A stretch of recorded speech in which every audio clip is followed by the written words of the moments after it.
This is the Horse Radio Network. This is episode 880 of Horse Tip Daily. A different horse tip, a different equine topic, a different equestrian expert every day. Horse Tip Daily brings the world of equine knowledge to you, one day at a time.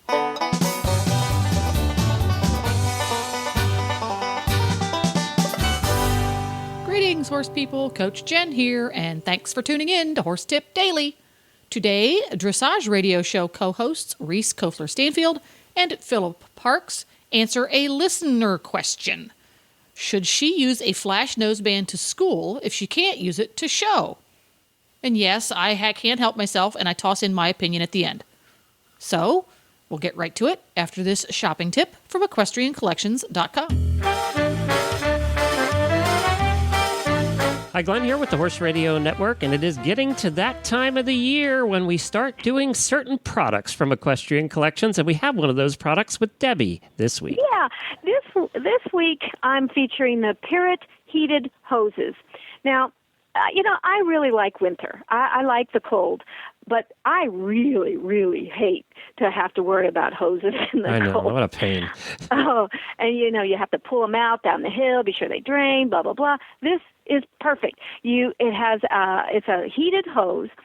And what it is there's a piece of that plugs in to an outlet, and the outlet can be that piece that goes to the outlet is 6 foot long, so it doesn't have to be in your wash stall, if that's where you do your hoses to fill outside tanks and things like that.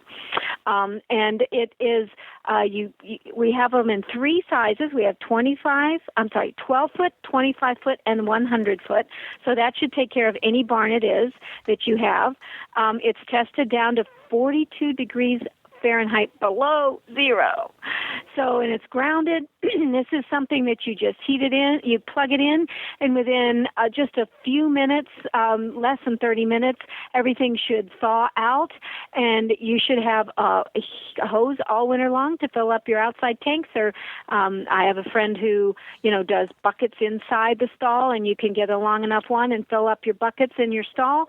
And I think this is going to be super. And this is the first year we've offered this, so we're really looking forward to getting some Parrot hoses out there, and I think that everyone will love them. I spent a lot of time with the guy who does these, invented these at the show last time, and what makes these a little bit different, there are other heated hoses out there that have a heated tape that's wrapped around the hose. Mm-hmm. This is completely different than that, in that the heating element is embedded into the hose material.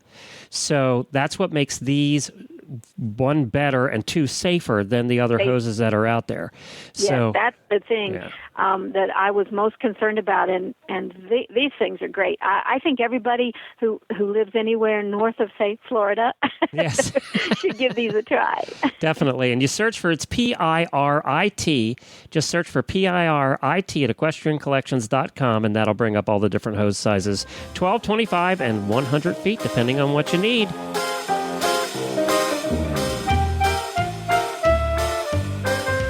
Well, Philip, we have a listener question. This is Becky from New Zealand here, has a listener question. I'm going to try and, we've got to brief-size it, or just make it a little bit shorter here. But let me see here. This is Becky, not me. Okay. I have a young thoroughbred who I do a bit of everything with, including show hunter. And it says here in New Zealand, you're not allowed to noseband below the bit for show hunter. Cavison is fine, but no flash. So I need to make sure he goes nicely without one. However, my dressage instructor recommends that I use a flash noseband for dressage to help him learn not to open his mouth. What are your thoughts on the use of nosebands as a training aid? Do you always use them with young horses? Should you be aiming to use a noseband while your horse needs it and then take it off, or to always ride with one? If I need my horse to jump without a noseband, do you think it would be better to also do my dressage schooling without one? Thanks very much, Becky. All right, Reese, I'm going to let you take it away here. What do you think? Yeah, that's a good question.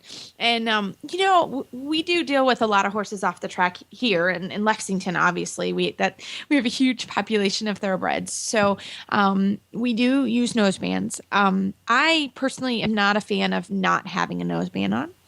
I don't think that it's very helpful because I do think the horses open the mouth, and race horses typically can be pretty mouthy guys in general. That's a generalization, and all of this is, it's really hard to know without seeing the horse.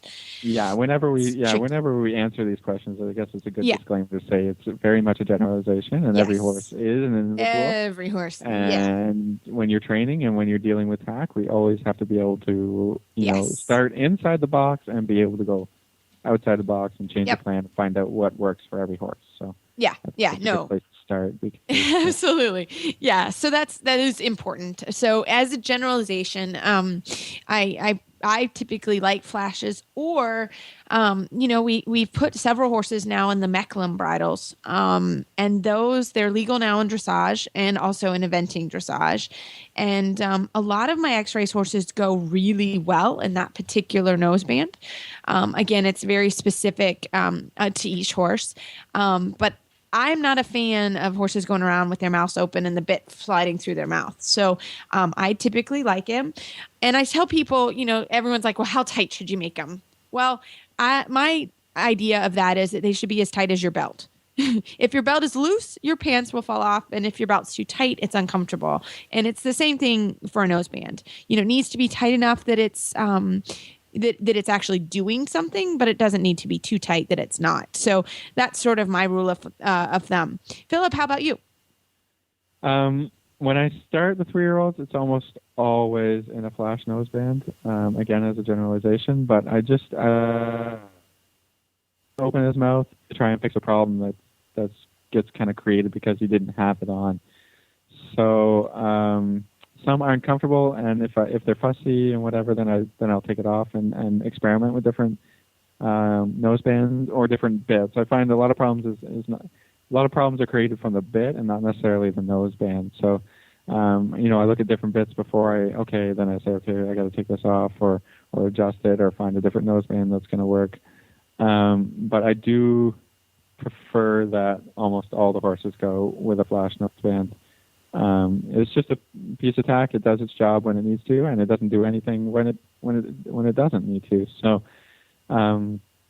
getting back to this email about the problem about her needing to be able to take off the flash noseband or not to ride it, I would probably, in this instance, school the horse all the time without the noseband, and then or all the time with the noseband, and then maybe take the noseband off to show it in hunters or whatever, and then go back to schooling with that noseband right back on when you go home. Again, it does a very important job. A horse can really evade the bit if they can open their mouth, and and then you get into problems, like you said, of the bit kind of sliding through the mouth, or all kinds of issues. So I would recommend to try and put the noseband on and to keep it on for at least a couple of weeks to see that the horse can accept a closed mouth, and then experiment with how much you want to ride with it and how much you want to take it off. But flash noseband is great, drop noseband is great, and then by the time they get all the way to the levels, to the FEI levels where you need to ride with a double bridle, you find that they know how to accept the bits, and it's not a problem. Obviously, in a double bridle, you don't ride with a flash noseband or any of those types. That they're along enough in their training that they've got the idea that they're not opening their mouth and resisting the bits, and then it's not a problem. So, and the same thing as you with the tightness. I like to be able to kind of get a finger in there. That not that you're going to create any, like when the nosebands are too tight, then you're going to create a sore spots in the underneath the noseband. So you definitely don't want to be making pressure points and making the horse uncomfortable with cranking that thing super tight. I mean, it's just meant to be snug on the horse's mouth. The cavesson especially, I guess this is a little bit of this is good because it's a little bit of a pet peeve for me. I see it a lot where where people ride in a flash noseband where the noseband is way too low. They've got the flash cranked up super tight and the cavesson part of the noseband like loose. And I mean, that's just the wrong use of the tack. It doesn't make any sense. And then the noseband gets pulled well over the lower part of the cartilage of the horse's nose, and they can't breathe. Yeah, it's a problem.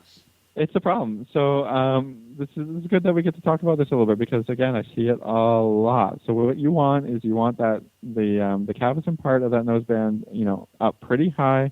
I like kind of a finger or 2 fingers width away from the cheekbone. Yep.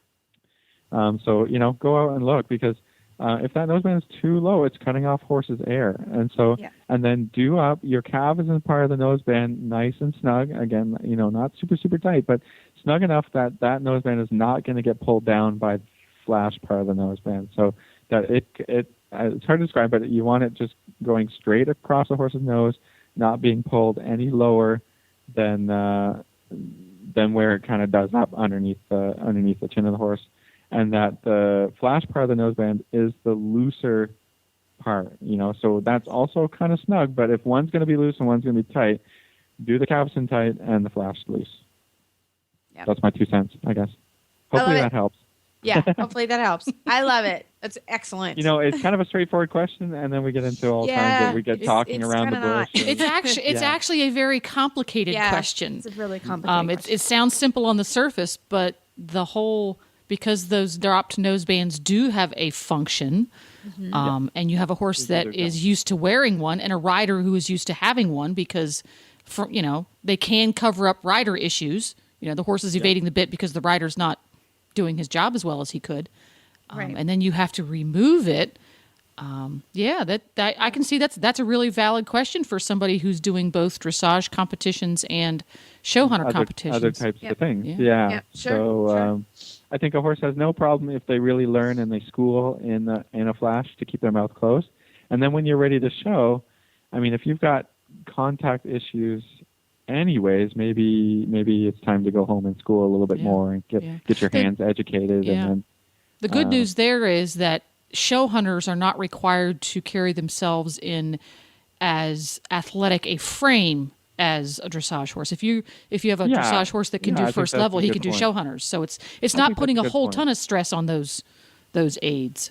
Yeah, I think that's going back to what I was talking about. Whereas in the show hunters, you don't need as solid a connection. You actually want the horse a little bit to be accepting kind of a looser rein, a little freer, and a little bit more free. Yeah, so the horse should be much happier. If you're pulling them around the hunter course, there's a little bit of an issue there too. So, but that gets into a whole. We're a dressage radio show, so. We'll do that on the next episode. The next episode. A whole different show on. Yeah. Well, that pretty much takes care of it. And you can find lots more tips on topics ranging from barn care to websites for horse people at horsetipdaily.com. Just look for the topics drop-down menu on the left. And you can listen to the Dressage Radio Show at dressageradio.com. And now you can have all of your Horse Radio Network shows with you wherever you go with our new free app for iPhone and Android. Just go to your app store and search for Horse Radio Network. Download it today. It's awesome and free. And don't forget to support our sponsors here on Horse Tip Daily because they really do make these podcasts possible. Today's podcast has been brought to you through the generous support of EquestrianCollections.com. The Horse Radio Network and the Horse Radio Network hosts are not responsible for statements of guests or their opinions. Use your own judgment when listening to the tips provided by the experts on Horse Tip Daily.